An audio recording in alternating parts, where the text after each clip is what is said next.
नमस्ते एजेंट भाइयों। तो हमने स्मार्ट एजेंट में टैली एक्सपोर्ट का फीचर दे दिया है, जिससे कि आप अपने मास्टर्स, कमीशन बिल और आगे चल के कमीशन पेमेंट्स को भी एक्सपोर्ट कर पाएंगे टैली के फॉर्मेट में, ताकि आप अपने बिल्स को और डिटेल्स को टैली में, अकाउंट्स को टैली में मेंटेन कर सकें। तो देख लेते हैं। जैसे देख रहे हो आप, ये टैली खोला हुआ है। ये डेमो कंपनी नई कंपनी बनाई है, इसमें कोई भी नो वाउचर्स एंटर्ड है, तो कोई भी वाउचर्स अभी एंट्री नहीं हुए। तो हम एकदम फ्रेश अकाउंट से एक स्टार्ट कर रहे हैं, ताकि हम देख सकें कि एग्जैक्टली काम कैसे करेगा। यदि फ्रेश अकाउंट में सबसे पहले हमको आके सेल्स के और टैक्सेस के लेडजर्स बनाने रहते हैं। तो उसके लिए हम आपको प्री डिफाइंड सेटिंग्स देते हैं एक टैली एक्सेल फाइल में, जैसे ये टैली सेल्स जीएसटी लेडजर्स करके है। ऐसे हम एक फाइल देते हैं, तो इसको आप ओपन कर सकते हो। तो यहाँ पे आपको ये पूरे जीएसटी और सेल्स की और राउंड ऑफ की ये 5 लेडजर यहाँ मिल जाती हैं, जो आपको हमेशा ज़रूरत पड़ेगी।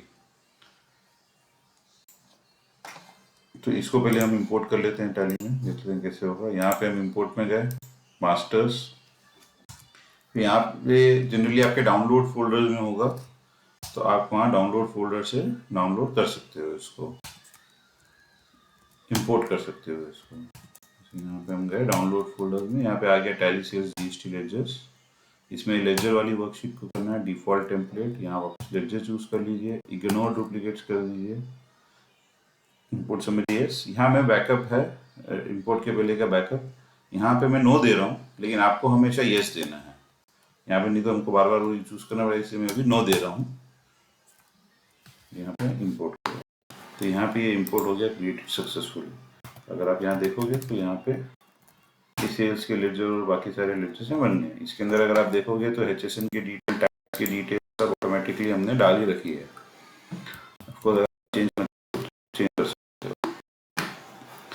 तो ये हमने कर लिया। अब हम मास्टर्स को और कमीशन बिल को कैसे यहाँ पे इंपोर्ट करना है वो देख लेते हैं। उसके पहले हम स्मार्ट एजेंट पे चलते हैं, उनको एक्सपोर्ट करने के लिए। तो यहाँ मास्टर लिस्ट में है, तो मास्टर लिस्ट में आप कस्टमर, सप्लायर, सब ब्रोकर, इन तीनों में से सबको एक्सपोर्ट कर पाओगे। तो यहाँ पे जैसे हम एक स्पेसिफिक पार्टी का कर लेते हैं एक बार। यहाँ पे हमने सिलेक्ट कर लिया, एक्सपोर्ट टू टैली कर दिया, तो ये टैली में एक्सपोर्ट, यहाँ पे एक्सपोर्ट हो गया इसका एक्सेल फाइल। अब इनकी कमीशन बिल भी इस पार्टी की हम एक बार एक्सपोर्ट कर लेते हैं, कमीशन बिल लिस्ट में जाके। ये जो हमारी फर्म है, हमको इसी एक फर्म का करना है अभी एक्सपोर्ट, तो हमने ये सिलेक्ट कर लिया, एक्सपोर्ट टू टैली कर लिया। यहाँ पे ये एक्सेल फाइल आ गई। अब हम यहाँ चलते हैं, टैली पे आ जाते हैं फिर से। अब यहाँ पे हम पहले मास्टर्स को इंपोर्ट कर लेते हैं। यहाँ ये दिख रहा है, ये वाला क्लाइंट्स और template, ledger, ignore duplicates, yes. ये आपको हमेशा बैकअप एस देना है, और यहाँ पे हम इसको इंपोर्ट कर देते हैं। तो ये पार्टी का मास्टर यहाँ पे इंपोर्ट हो गया। अब हम कमीशन बिल इंपोर्ट करने जाने हैं। उसके पहले एक बहुत ज़रूरी चीज़ है, यहाँ पे देख लीजिए। यहाँ पे आपको जाना है ऑल्टर में, यहाँ आपको जाना है ऑल्टर में, और यहाँ पे डालना है सेल्स। तो ये वाउचर टाइप आएगा यहाँ पे, तो यहाँ पे आपको ये सेल्स वाला चूज करना है।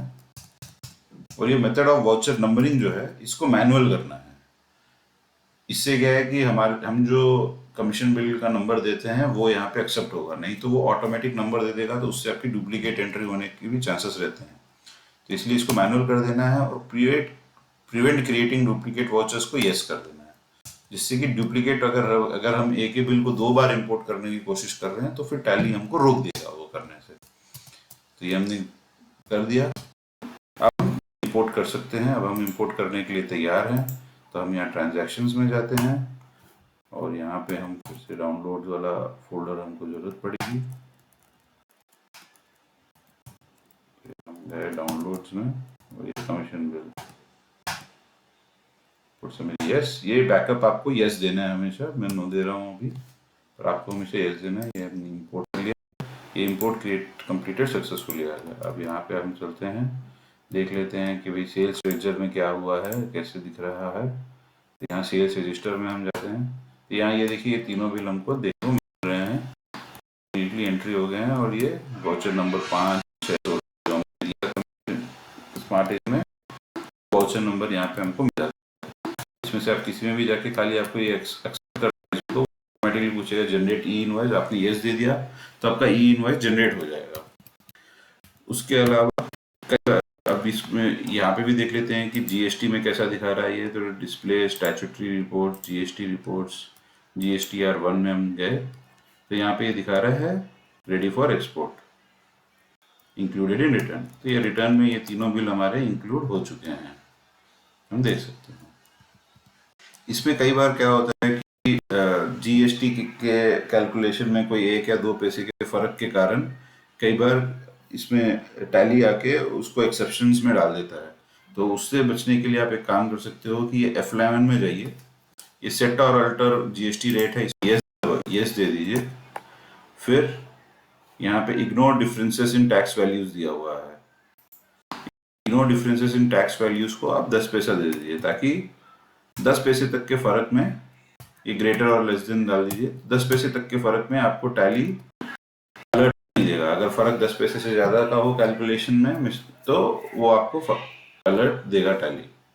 तो इस तरीके से आप आके अपने इजीली एक्सपोर्ट कर सकते हैं और यहाँ पे टैली में इंपोर्ट कर सकते हैं अपने कमीशन बिल्स और मास्टर्स को। Thank you.